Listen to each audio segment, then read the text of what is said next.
So let me just ask you this simple question. Why do you want to be on this show? What is it going to do for you? There are a lot of reasons, and people say different things for different reasons. I'll be honest with you, I need a break. And I don't mean an easy time. I don't mean a vacation.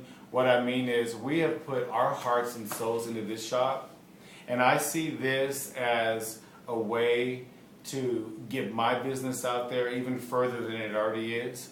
But probably more so for me is that I have a really talented staff. My partner is extremely talented.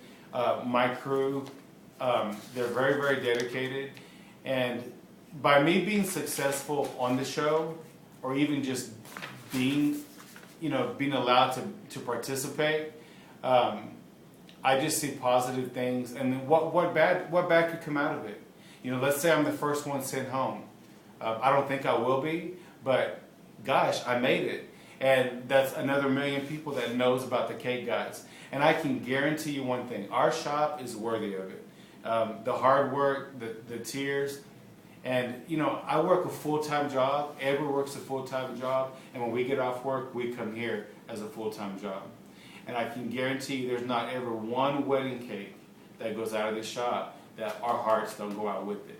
Because we're doing this, for the right reasons. So give me some words that you're going to bring to the table. What are some things, some assets? What are you going to bring to the table? Why does America want you? Why do you want to be the next great baker? I think because I'm real. I think, everyone says they work hard, but honestly, I'm real. There'll be a lot of drama in the kitchen whenever I'm there. I'm pretty volatile. I'm high and low and high and low. I think the knowledge base and the attitude that I'll approach it with will be really instrumental, because I want all the other team members to feel comfortable, but at the same time, I want everyone to know that they may say they're all leaders, and they're the leader of the pack, but I want them to know I'm really going to be the leader. So what are maybe some skills that you have that are better than maybe some of the other contestants you've seen previously? Details. In this profession, little things mean a lot. And what I mean is by something as simple as a border. A border is the frame of a cake. I have seen the crappiest stuff with borders. Little things, icing a cake. There are so many people and bakers who can't even ice a cake crumb-free and smooth without it looking like a complete mess. And what I found from all these years is it's the little bitty things that make the biggest difference in the end. Whenever I watch all the shows on TV and I'm critiquing because I constantly critique, I just think, man, if she just would have done this or done that, changed the tip, rolled out the fondant not so thin. The good thing with sugar is it's your creation. You cover it. You find something to put in the spot that doesn't look quite, doesn't look good enough. Well, it's your creation, so you fix it and you make it work. So you told us how you handle stressful situations. Maybe you could describe the most stressful time of your life and how you kind of reacted and handled it.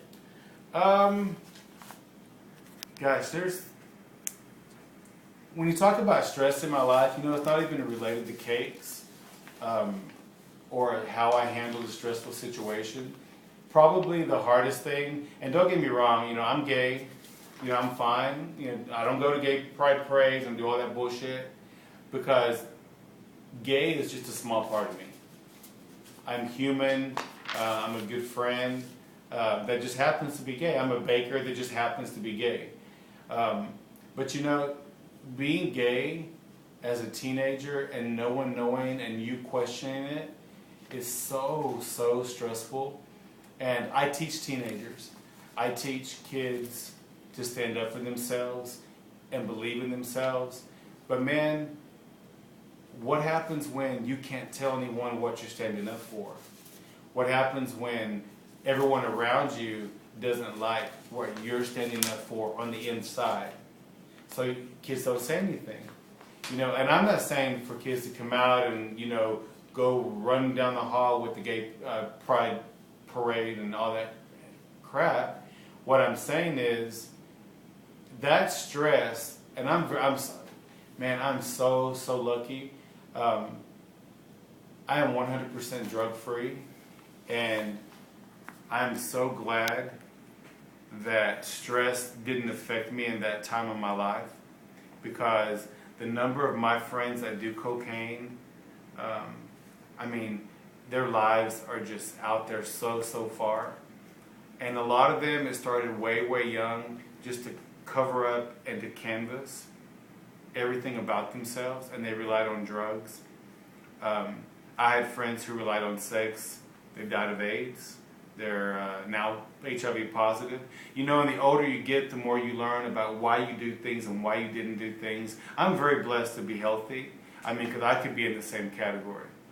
And stress is an amazing thing, because if you have a low self-esteem, stress can kill you, because you tear yourself apart and you don't even know what's going on. It's like a dead killer. And so how I always handle stress, and I'm blessed, I'll just say it. I surrounded myself with people that were positive,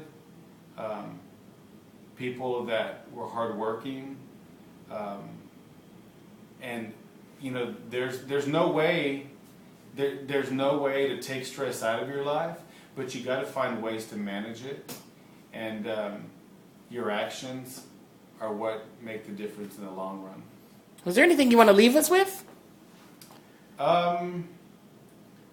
You know, everybody deserves a chance to be on here. Everyone says, you know, they've worked hardest. Hopefully, after hearing from me right now, you'll want to hear from me again, because I really think I have something to offer. And whether it's just a one-day interview or whether it's a 6-week show, I can guarantee you that as real as I am and my talents and everything that I've learned from my entire life, from teaching school, I'm worthy, and I hope that I'm one of the ones that you see later in June.